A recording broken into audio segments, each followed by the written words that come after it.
Alright guys, so by now you've found your product or service that you'd like to actually share with the world. You've created your website where you can actually sell your product or service. And now we're actually going to get into the marketing and selling aspect of utilizing social media to create traffic, to bring you the customers so that they can actually receive your product or service. Now, before I go into this, I want to clear up some myths and some ideas people might have about social media. Some people might say, why take social media so seriously?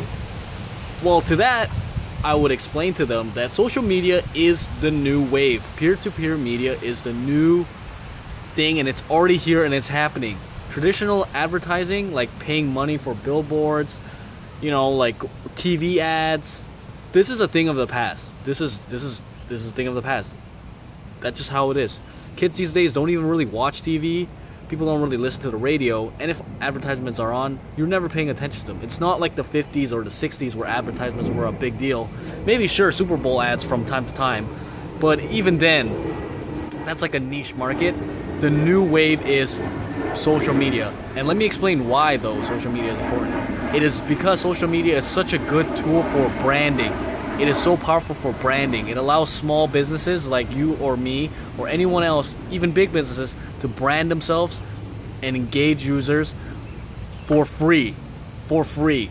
That is the power of social media. And you're connecting directly to the consumers. It's unfiltered.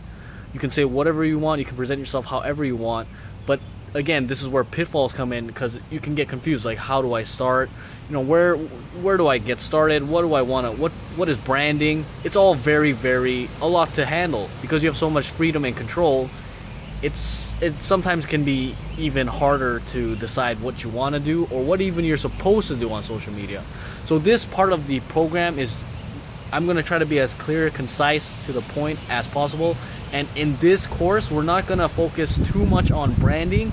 I will touch on that, but I mostly want to be able to deliver to you a lot of traffic, good, high quality traffic to your website or your service or product, so that you can actually convert some of these leads into customers or get them to sign up for things. Not just random traffic, but actually good quality traffic. So let's actually jump into how we do that here. So what I want to do right now is just get into the general principle of social media marketing, and then there are going to be some videos down below in the playlist, or I guess they're on the side here, I'm not too sure. They'll be on the webpage for each individual platform. So I'm going to actually cover Instagram, which is actually my social media thing of choice right now, Twitter, which I've been using a lot in the past, and Facebook. Now the way I use Facebook is a bit different, and I'll actually get into that in the actual Facebook video. But right now I just want to go into some actual principles of social media marketing. Now the first principle is that social media is a numbers game. A lot of people think that they're just going to put up a video or a picture and it's going to go viral and they're going to blow up. It doesn't work like that. It's a numbers game. You've got to have consistent content, a good number of followers, a lot of things to be in place, and a bit of luck for those viral moments to happen. They will happen. However, they're probably not going to happen the way you think you are. You're probably not going to end up on Oprah. But what we want to achieve here is consistency and reliability with our engagement with our users, as opposed to being a one-hit wonder. So once again, it's a numbers game. What does that mean? We want to be consistent with our content, consistent with what we're putting out there, and also consistent with our day-to-day actions on social media. It's just another form of marketing. You should take it as seriously as other day-to-day operations, because it can be very powerful if you take it very seriously. Now, the second concept here that I've written down is that quality does matter. Actually, quality matters in social media. There's a lot of people who just kind of on Twitter just put a bunch of random things on there, or just kind of every hour just tweet. But quality does matter. I'm not saying that it doesn't work to tweet every hour. Actually, I would encourage it, but I would encourage that content be actually valuable to your users or whoever's following you. So you want to have content that's valuable, and this can be achieved in a different set of ways. Now, one way you can achieve this is to curate good content. So if you find some high quality content, maybe let's say you have an art store. That's the example we keep using. So if you find really nice art and curate it on your Instagram page, that's an example of providing great content. Another way is original content. So you actually posting your own art, because that's always valuable because no one else will have it. That's another example of good content. And the third example of good content would be you got curating things, you got your own original things. Actually, that's the crux of it. So curating things and your own original content is two highly effective ways to provide great value and great content on your social media page.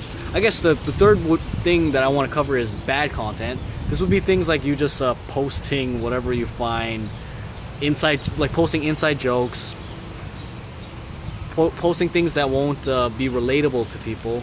And let's say you're an art page, but you're just posting like, let's say Game 7 for the Cavaliers and Golden State was yesterday. You're just posting like sports things.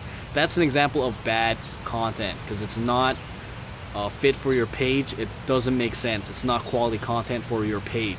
So make sure that you have that. So you can either curate stuff, have your own original content, and just be sure that the content fits with whatever you're trying to market or brand, because otherwise people are just going to get confused and they won't follow you because your stuff is inconsistent. Now another point here for growing your database is that image matters. So again, the concept of branding. What is branding? You want to have a consistent image. Who are you as a brand, as a company, as a product or service? What are you trying to achieve by marketing yourself? So let me give you an example. For the art example, if you've seen the website stuff, you can see that the art is very technical. It's traditional art, and it's very like psychedelic. Now we can market ourselves like that, psychedelic traditional art. And if we decide to go that route of psychedelic surrealist art, then it would make sense for us to post things that are in line with that. Maybe post Salvador Dali, Max Ernst, some artists that are psychedelic, trippy, maybe even post things relevant to that nature about the modern surrealist art movement on our social media pages. That would make sense. That's in line with our image. It wouldn't make sense for us to all of a sudden maybe start posting, let's see, if we just start posting very technical and realist art pictures. It might in a certain context, but if we just all of a sudden just start doing that, we may lose engagement, we may lose users because it doesn't fit in with our image. If we start posting very political topics on our art page, we may lose engagement, we may lose users. So your image is very important. You want to be, the most important thing is consistency, that you are like a consistent pillar within the brand, that you're not doing something that is so outrageous that you don't want to try to appease everyone. You just want to serve one purpose and one group. You want to really focus your target down. That's actually the fourth principle of this. You want to focus, okay? So I like to focus. For example, I'm going to show you in the Instagram example of a clothing brand that I was working on. I focused very much so on artistic men or younger boys between the ages of 18 and 25. That was my focus. Living in Toronto, that was my target market. So guys who are into fashion and streetwear, but more on the artistic side of streetwear and fashion, so they're not afraid of wearing more colors or things that are a little out there, who are between 18 and 25, living in Toronto. So I was focusing my marketing on those people, and that helped with my content, my image, and ultimately my numbers as well. It grew very fast. I started it this like February, and it's already at 2,000 followers.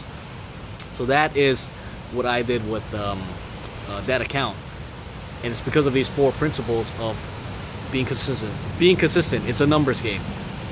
Number two, Number two is Number two is quality, having quality content. Number three, being consistent with my image, and number four, focusing on a target market as opposed to just trying to shotgun everybody on social media, which was an effective strategy, but not anymore. Now let's go into some of the actual steps and strategies to growing our social media page. Now, first of all, I'm gonna tell you some technical things, and I'm gonna break it down in the actual videos. I just want to go over the general strategy, and you probably know about this these from, you know, blog posts or wherever, and you probably might have actually done some of these. So the first thing is I want to discuss is buying followers. So this thing just fell on me. So buying followers is highly controversial. I think there's a big misconception about buying followers. A lot of people think that buying followers is like you just buy 1,000 followers and these people will start to like your posts, share your post, and start buying stuff off of you. And I almost wish this was the case, because it's totally not. Buying followers only serves as a purpose to boost your follower count, to show social proof. So let me give you an example. When I started this clothing brand social media page, I bought 300 followers. Why did I do that? Because now, when instead of me being at having 0 followers, when people came to my page, they saw social proof. They saw other people were following me as well, so it was safe for them to follow me. It's a biological thing. It's a sociological thing. It's just a trigger that if people see that you have more followers than people you're following, there's a higher chance that they'll follow you.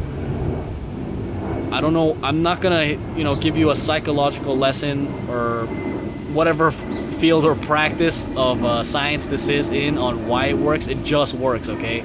Again, buying followers is not to actually buy customers. It's to just prop up your followers number to show social proof. And it's only effective in the early stage of building your business on social media. Now, I will again explain this individually, and you do not have to buy followers for these strategies to work, but it's something I want to clear up and share with you, because a lot of people get confused about it.